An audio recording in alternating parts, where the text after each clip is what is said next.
RFD 900 Plus radio configuration. This video is made in part of a video series for the Eclipse ballooning project.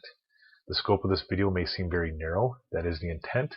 We do not intend this to be an all-inclusive user's guide for the RFD 900 radios. We're just going to be going over the one application of using this radio to stream our still image pictures from the payload to the ground station. Now, the ground station computer provided already has all the drivers and necessary software to configure the radio and use it with the ground station. Once this configuration is done for the first time, you do not need to repeat it. We do the configuration once and on 2 radios, and those 2 radios will be ready to be installed in the payload. In the event that you are using this radio within the vicinity of other ballooning groups with similar settings on the radio, we will need to make a couple other settings to prevent crosstalk and interference between the 2 groups or several groups, and this will be covered in a different video. This video will be going over the basic settings to get the 2 radios talking to each other to be installed in the payloads. Now, lots of information can be found on this radio at RFD's website. You can search RF Design, RFD 900 Plus. What we're looking for is this product page at RF Design's website on the RFD 900 Plus modem. From here you can find documentation, data sheets, and lots of other information. What we're using is the RFD 900 configuration tool, modem tools. In RFD tools, version 1.5 is what is installed on the ground station computer. We have used versions 1.3 through 1.5 with no problem, and they are sufficient for our needs. 1.6 has been kind of buggy and unstable. Therefore, that's why we're sticking with version 1.5 or earlier. You will also be using the ftdi cable. It's a little 1x6 header on one side, USB-B male connector on the other side. This is the same cable that is used to connect the ground station antenna tracker to the ground station computer. It already has the drivers installed, but if you want to install them on another computer or just curious and want further info, you can search ftdi drivers. And what we're using is a virtual COM port drivers. Some other helpful information can also be found at SparkFun. They have a tutorial on how to install the drivers. It's pretty straightforward. Go to their page, select your architecture, operating system, download it, and this will download an installer to install the drivers. The drivers and the cable are needed since the radio and the Raspberry Pi are communicating with each other over RS-232 serial. Most computers, newer computers anyways, don't have serial ports, so this is basically emulating a serial port so that we can communicate with the radio and set the settings on the radio.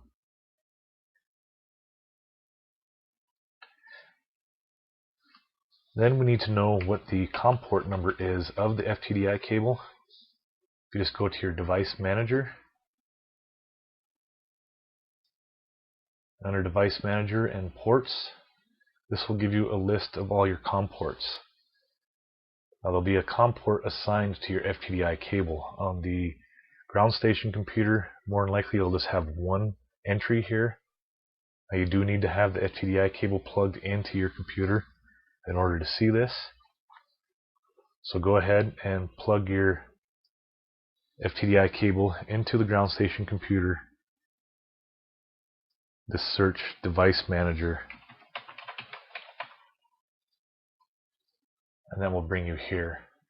And under ports, you'll have a USB serial port with the COM number assigned to it. More than likely you'll just have one entry. In my case, I've got a couple of different COM ports on this computer. The one I'm using for this cable now with this radio is COM4.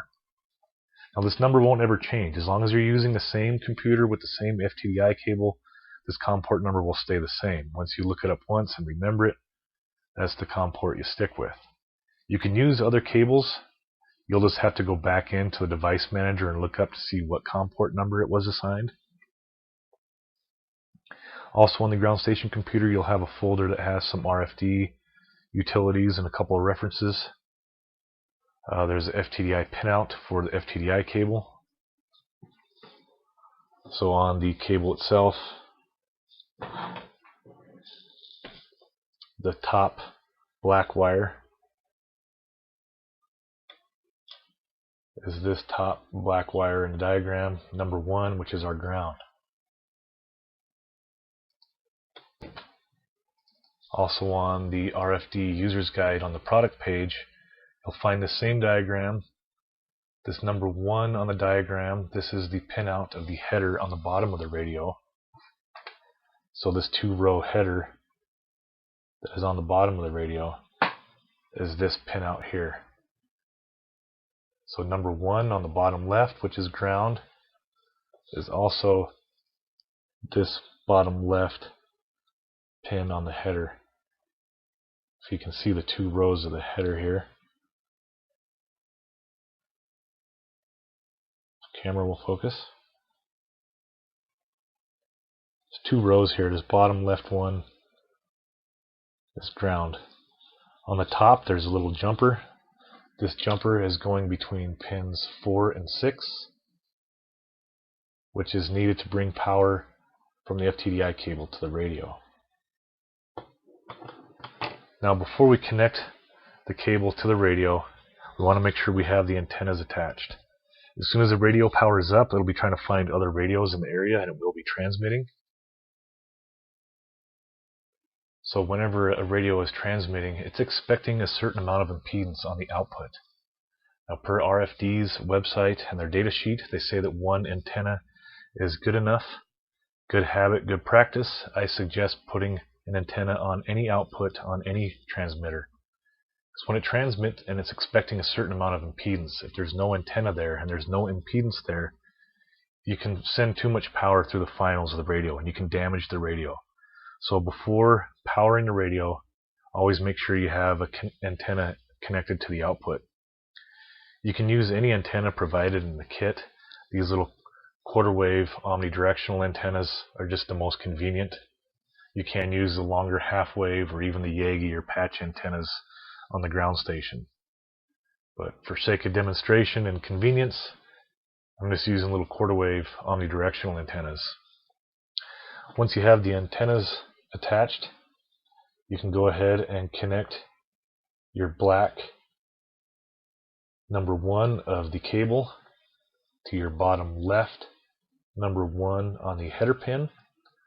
So you're using the bottom left 6 pins of the radio header.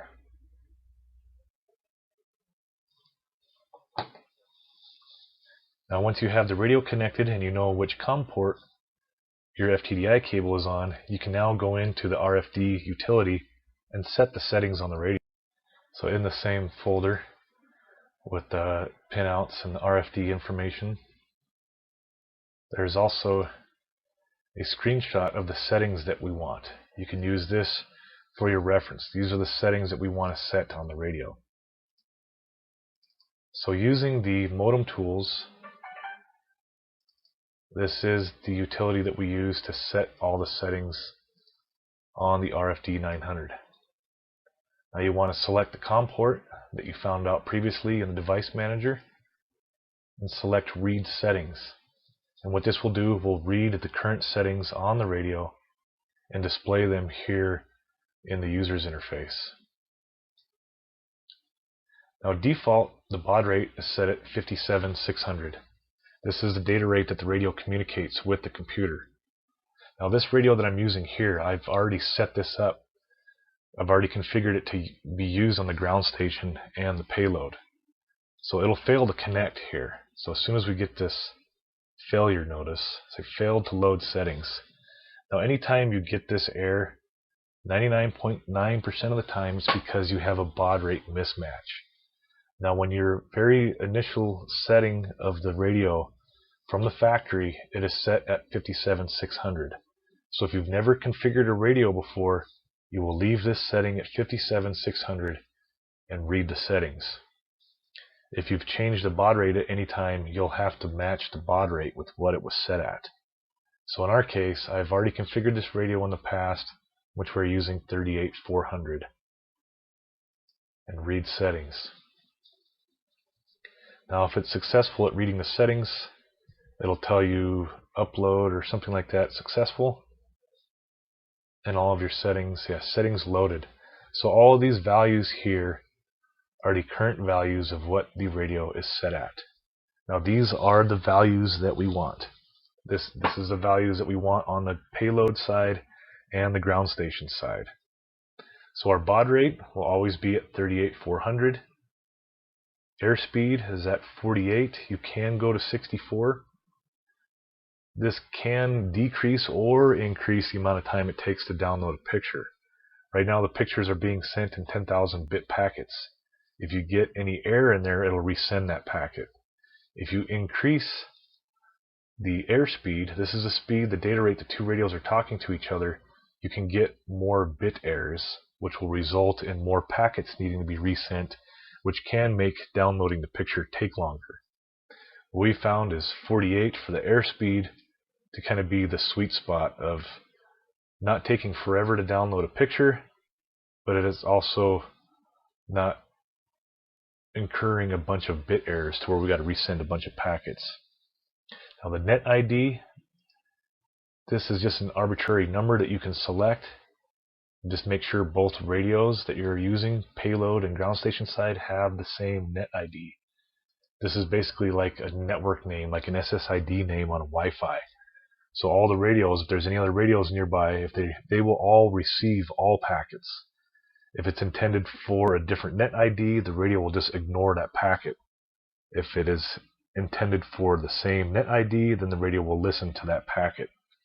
In the future video, I'll be going into the settings on net ID and min-max frequency if you're using the radios nearby other groups that are using the same radio. TX power, 30 is the maximum. We want this set at the max. This is the RF transmit power of the radio. 30 is equivalent to a 1 watt transmit power. These other settings you can't set. You don't need to worry about those. Node ID, node destination, node count. Error correction, uncheck. Mavlink, we're not using uncheck. This error correction, the RFD 900 Plus changed something going from the 900 to the 900 Plus, where they kind of limit the packet size and change the way the serial buffer works. And this messes with our error correction. We have our own error correction, so we do not need this checked. Our error correction takes care of all of that on the Pi and the ground station side. Op resend, leave this selected. Ready to send, continue to send is not being used. Leave that unselected. Once all your settings here look the same, you go ahead and hit Write Settings, and that will take all the values here and write them to the radio. Once you get this AT&W, that means it successfully wrote in it OK. That means it successfully wrote these settings to the radio. Now your radio is ready to be installed in the payload and used with the still image system.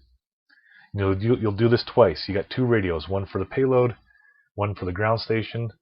Set these settings the same on both radios, and they're ready to be used on the payload and ground station. Thanks for watching.